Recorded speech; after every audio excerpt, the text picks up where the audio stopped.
एक दिन जोहा अपने गधे पर सवार होकर बाजार जा रहा था। जोहा का बेटा गधे के बगल में बागडोर संभालते हुए अपने पिता के साथ बातें करता हुआ चल रहा था। जब पिता और पुत्र लोगों के एक छोटे से समूह के पास से गुजर रहे थे, तब लोगों ने जोहा से कहा, आप इतने निर्दयी कैसे हो सकते हैं? आप गधे पर बैठे हो और आपका बेटा चल रहा है। जब जोहा ने यह सुना तो वह नीचे उतर गया और उसने अपने बेटे को गधे की पीठ पर बिठा दिया। जोहा और उसके बेटे ने चलना शुरू किया। जोहा गधे के बगल में चलता रहा और ऐसे ही वे बाजार की ओर बढ़े।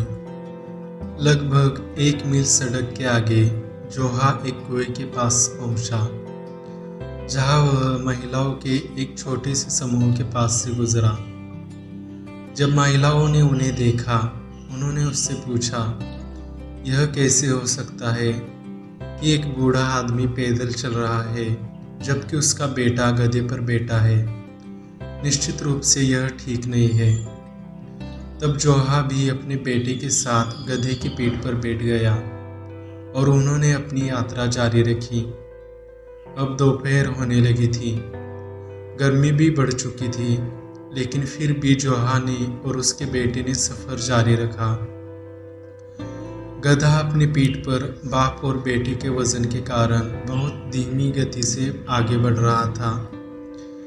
वह एक शहर के किनारे जमे हुए लोगों के एक समूह के पास से गुजरे, जहां बाजार लगा हुआ था। लोगों ने जोहा और उसके बेटे दोनों को उस छोटे से गधे की पीठ पर बैठा देखा, जो बाप और बेटे के वजन के कारण धीमी गति से आगे बढ़ रहा था। उन्होंने जोहा से पूछा, क्या आप देख नहीं सकते कि आप बहुत भारी हैं और आपका गधा आपके वजन को नहीं उठा पा रहा है? तब जोहा ने अपने बेटे से कहा, मुझे लगता है कि यह अच्छा होगा अगर हम दोनों गधे से नीचे उतरे और पैदल चले। इस तरह कोई भी हमसे कुछ नहीं कह सकेगा। अंततः जोहा और उसका बेटा गधे से नीचे उतर गए। जोहा ने गधे की बागडोर संभाली और अपने बेटे के साथ बाजार की ओर चल दिया, जो गांव के बीच में था।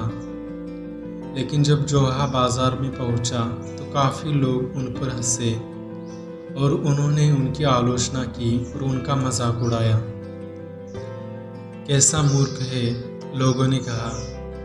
एक गधे का मालिक होने के बाद भी अपने बेटे के साथ चल रहा है, जबकि उसे उसकी सवारी करनी चाहिए थी। ये सुनने के बाद जोहा को लोगों पर गुस्सा नहीं आया, क्योंकि उसे एहसास हुआ कि हर समय हर एक व्यक्ति को खुश करना संभव नहीं है, और शायद यही सबसे अच्छा है कि हर एक व्यक्ति अपने जीवन को अपने तरीके से जिए। धन्यवाद।